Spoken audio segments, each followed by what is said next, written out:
Tantor Audio, a division of Recorded Books, presents Gluttony by Webster, narrated by Kydd and Amelie Griffin. Preface. The Elite Seven. Since 1942, the Elite Seven Society have created and guided influential leaders, molding the country into something better. This society was birthed by Malcolm Benedict II, who wanted more for Americans. More wealth, more influence, more power. Some leaders have the skills, but not the influence, and that simply wasn't fair, according to Mr. Benedict. He invested his own money and time to construct a society that bred the best of the best, year after year. But to be the best, you must be ruthless. Good leaders make sacrifices. Sometimes the sacrifices are hard, but the rewards are plentiful. Mr. Benedict made sure to indulge these leaders with their utmost desires. A devout Catholic himself, he designed a society that rewarded his leaders with the sins that were frowned upon. If they were giving up love and happiness and joy for the betterment of the country, they deserved something in its stead.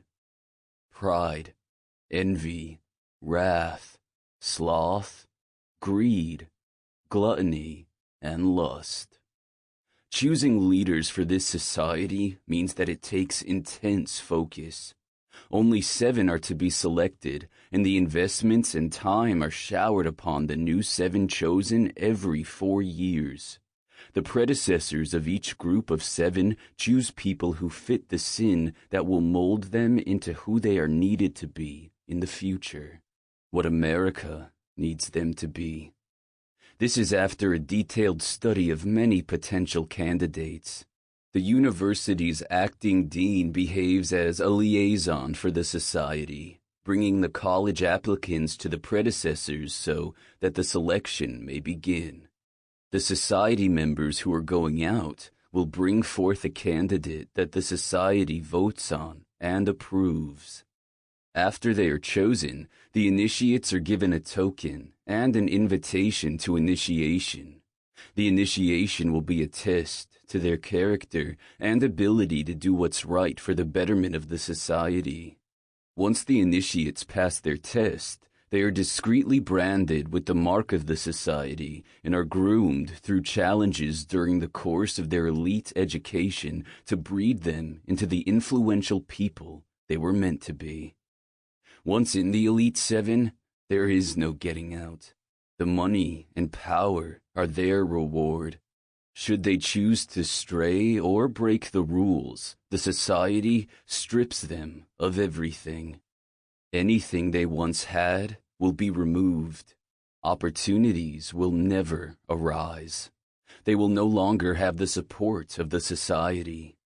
To this day, there have been no known occurrences of anyone from the society having to be banished.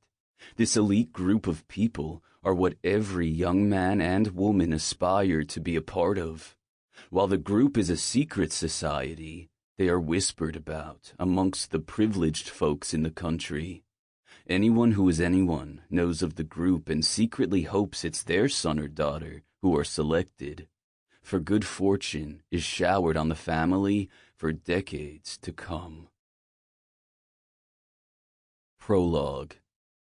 God, 16 years old. Mr. Goddard, you shouldn't have more. Wendy, our house servant, chides my father. He smacks her hand, making her drop the spoon into the dish. She jerks back, shocked. I watch with disgust as my father helps himself to another massive serving of Wendy's homemade bread pudding, smothered in rum sauce. I pay you to make the food, not to keep it from me, he grunts. He swipes his thumb along the edge of the dish to collect the buttery sauce and slurps it off. Mom chuckles as she sips her wine, already feeling her buzz. You know 4 loves bread pudding. Wendy purses her pink lips and narrows her eyes at me. challenging me to have more of the same shit that will send my father to an early grave. Food. I smirk at her. I'll have more if I fucking want more.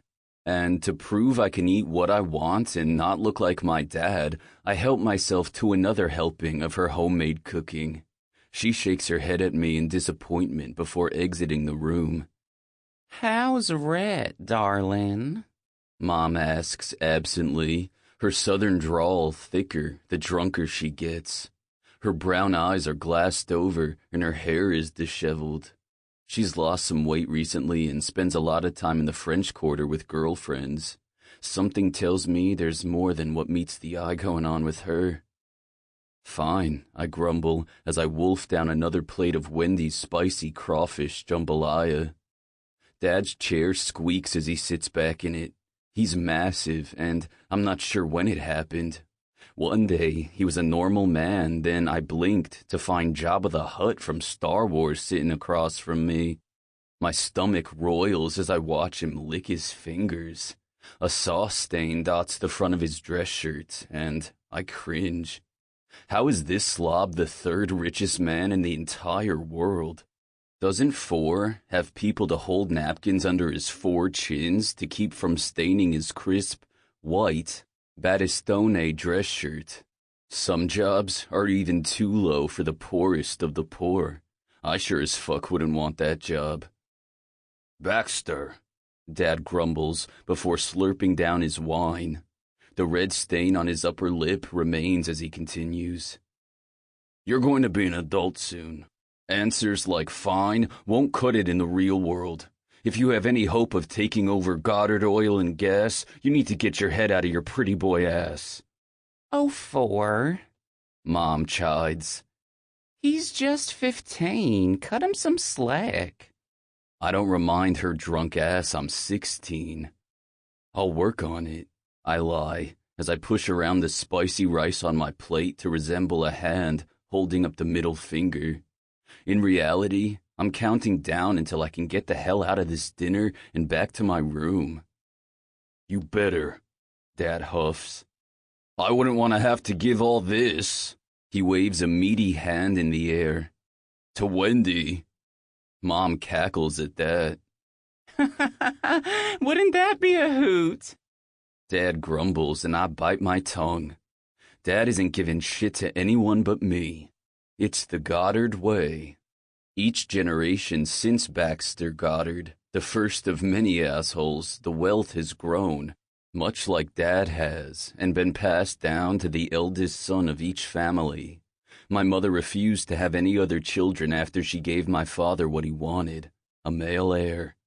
All this will belong to me. Hell, some of it already does. I smirk as I think about my cars, all 7 of them. My bank account is fat and swells by the day.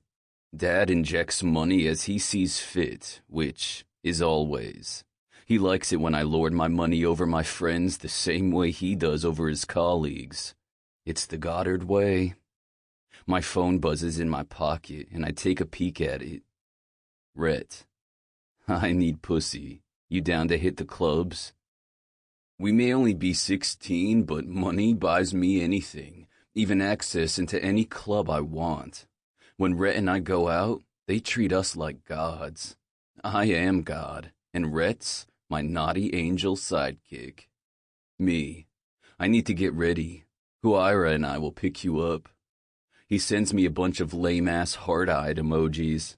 My best friend has a legit hard-on for my midnight black Pagani Huayra. Dinner was lovely, I deadpan. We should do it again sometime. Mom offers one of her distracted smiles while Dad grunts. I rise from the table and make it through our massive plantation home to my bedroom. The mirror mocks me from over my dresser, and I glare at it. He has the cutest cheeks. Maven from 4th period is such a bitch. Always has something to say about everyone. She gives me shit since I won't fuck her.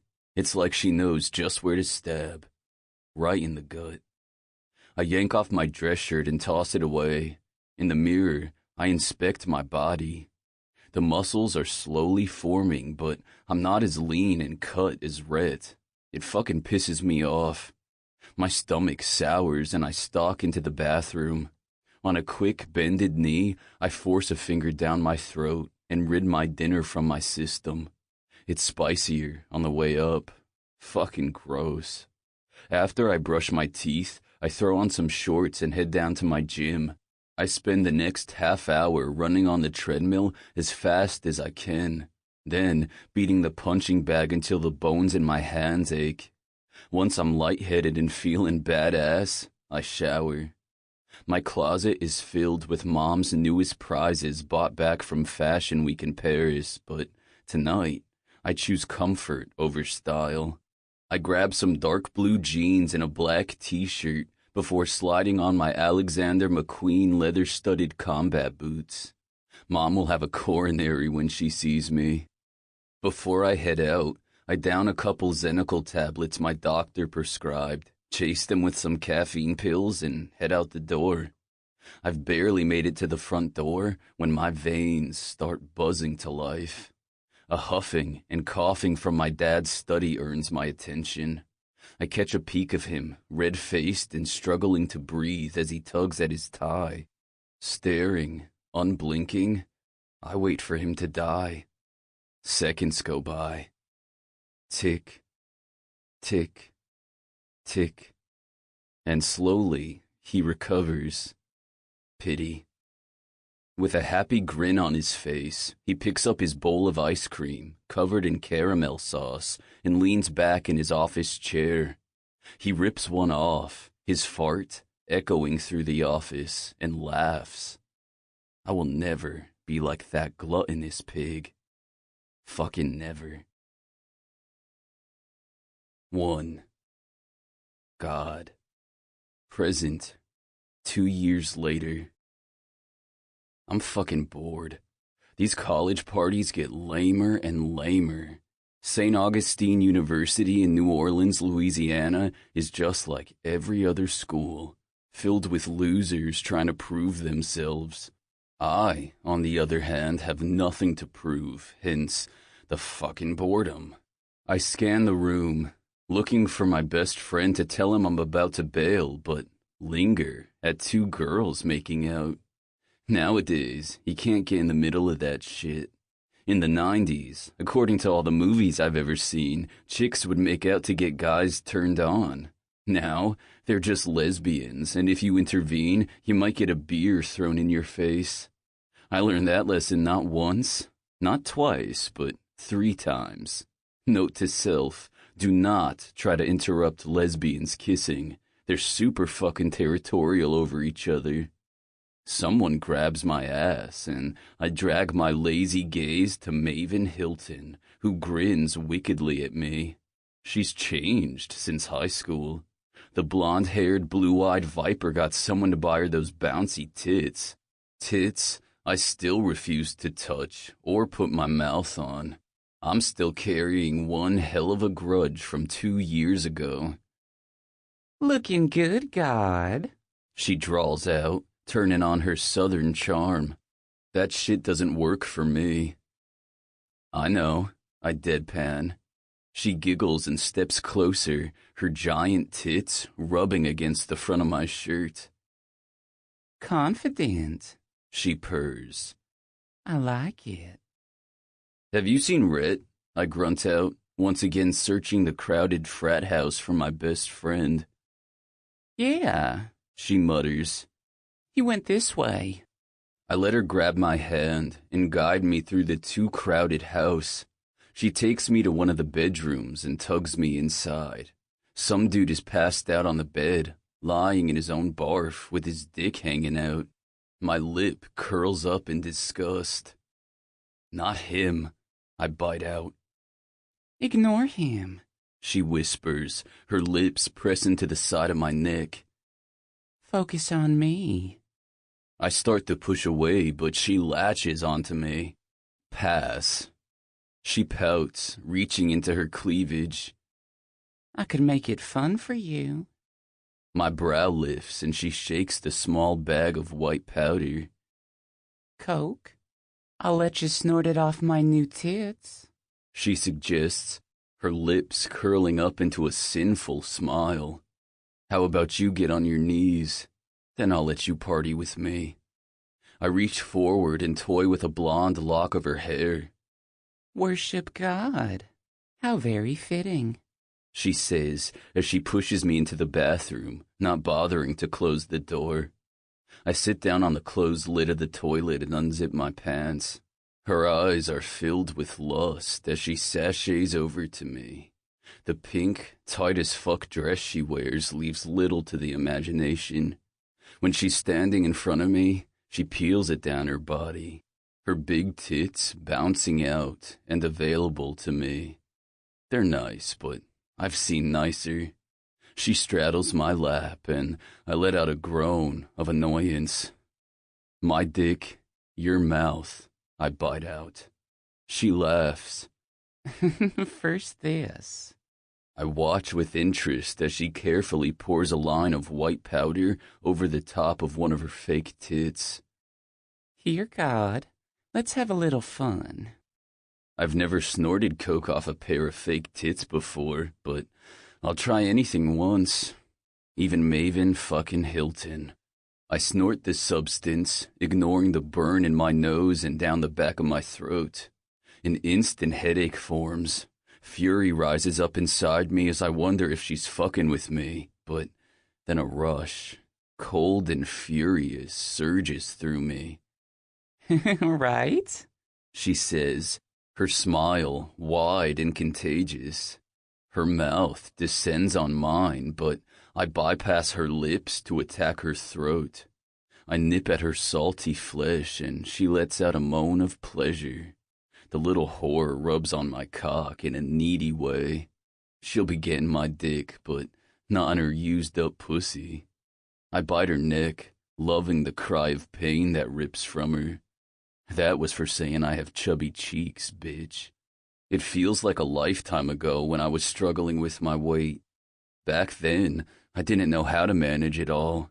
Now, I have that shit down on lock.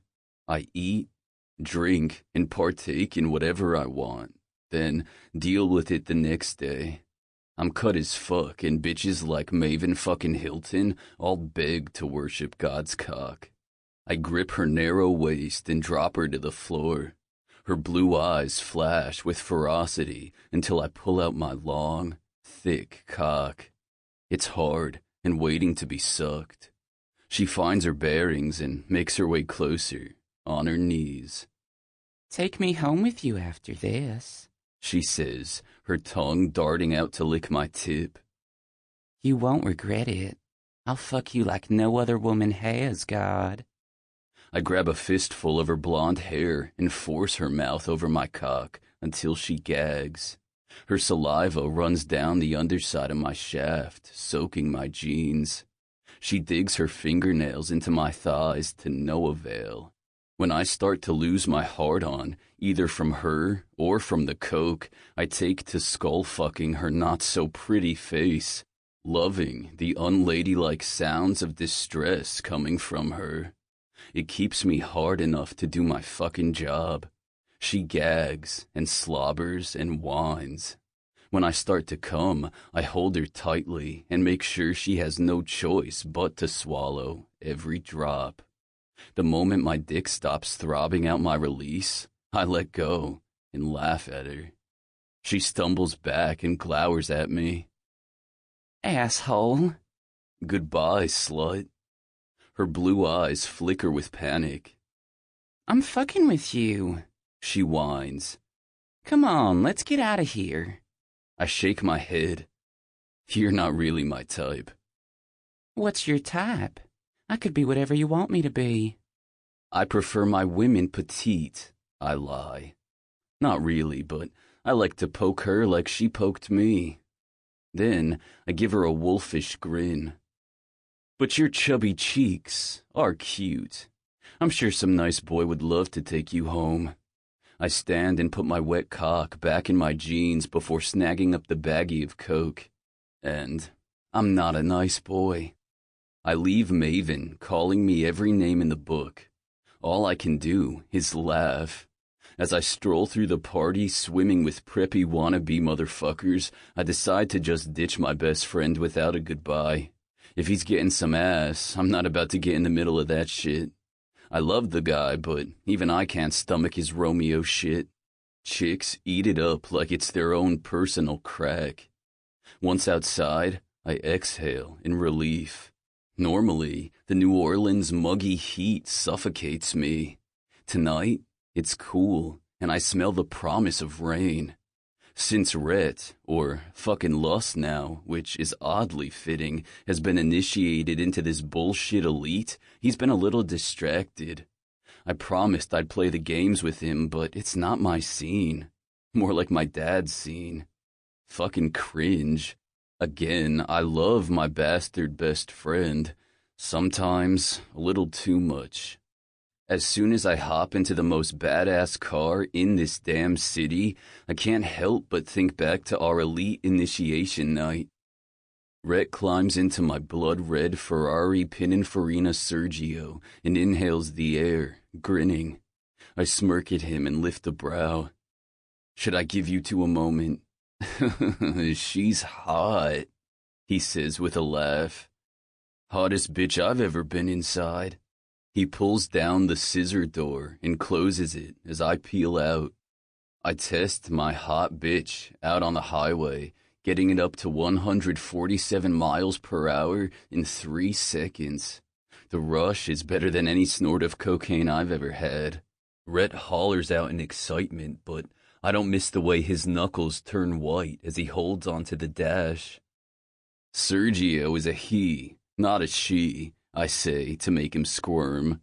He simply laughs and shrugs. Whatever, I'd go gay for Sergio. This car is everything.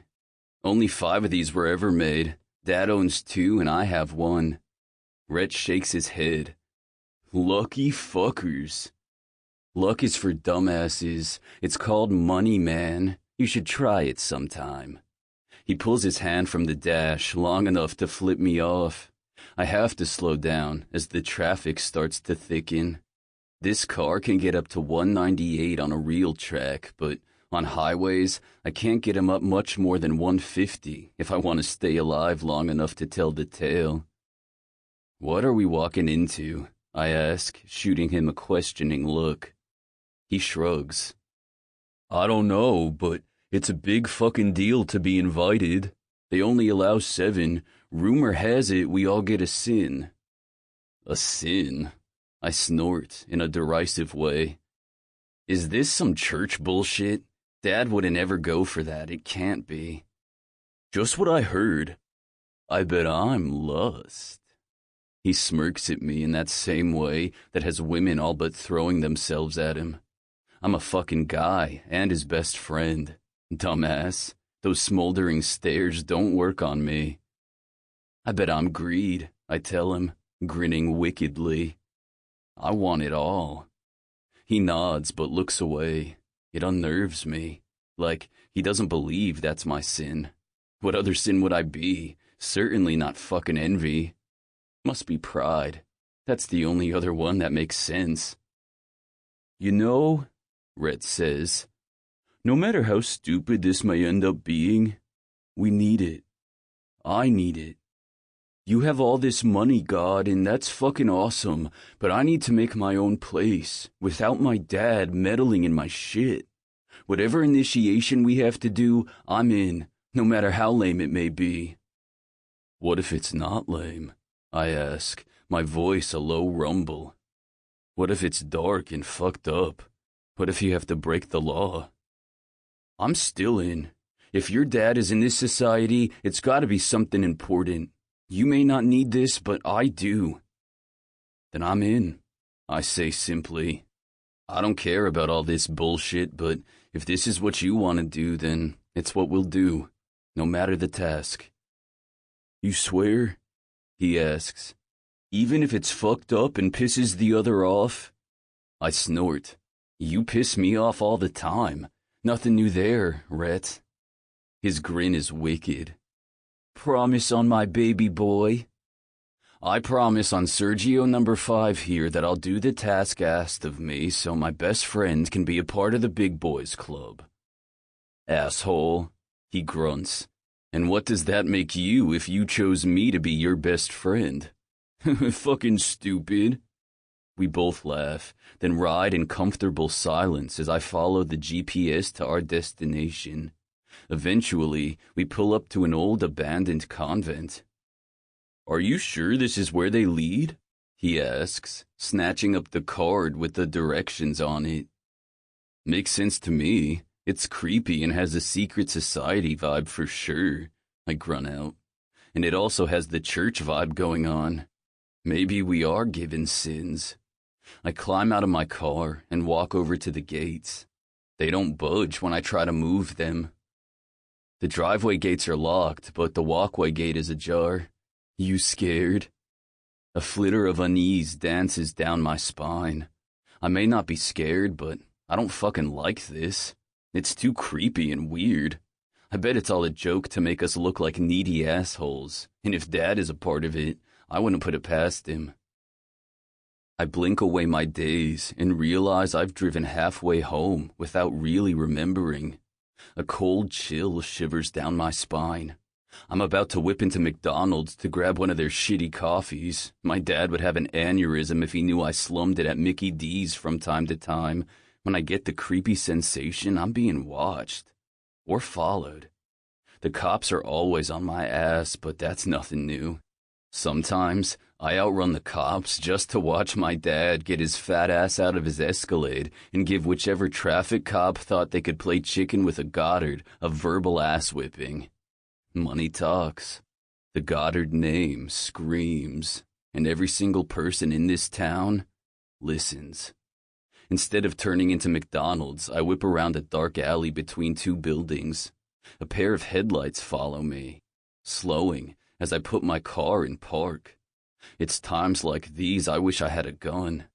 Everyone is always out to fuck over my dad, like they even have a chance, and it gets worse the older I get, because I'm his sole heir. One day, it'll be me with all the money and power. Someone gets out of their car, their shadow dancing across the headlights. I keep my hand on the stick, ready to peel out at a moment's notice. Tap, tap, tap. I expect to see some thug ready to steal my car, or worse, a cop trying to fuck me over. Instead, I see Lily and Griffin, a woman I've seen from time to time, meeting with my dad, and coincidentally, my new guidance counselor at St. Augustine. Mashing the button to roll down the window, I let out a huff. What? Oh, Baxter, honey, she purrs in a syrupy, sweet voice. That's no way to talk to your daddy's friend. If Mom were here, she'd cackle and tell her my dad doesn't have friends. Dad has tools. Tools he uses to build his always growing empire. Lillian is just a tool. God, I state coolly. She rests her forearms on the ledge of my open window, pressing her big tits closer to my face. God, she grits out, her facade cracking. Just a tiny crack. I have the urge to poke at her until she breaks. I'm turning into my father. That should make me cringe more than it does. We need to talk, she finishes, running her palm over my shoulder in an affectionate way. I turn and give her an icy smile. Talk fast. It's about to rain and you look like you'd melt. She's giving me total witch vibes, and I wish she'd get her claws off my shirt. So much like your father, she spits out, no longer keeping in her venom. I simply shrug in response. Rain starts pattering hard, and she shifts from foot to foot, clearly uncomfortable getting her pretty black hair wet. We can go to your place, she starts, but I cut her off. Rain check. With my fingertip, I poke her tit until she steps away from my car. Then, I peel out, ignoring whatever shit she's screaming at me. It starts pouring, and I laugh, knowing she'll be soaked before she makes it to her car. Dad wouldn't entertain a conversation by a witch with a sketchy motive in a dark alley, and I certainly won't either. Whatever that woman has to say... Sample complete. Ready to continue?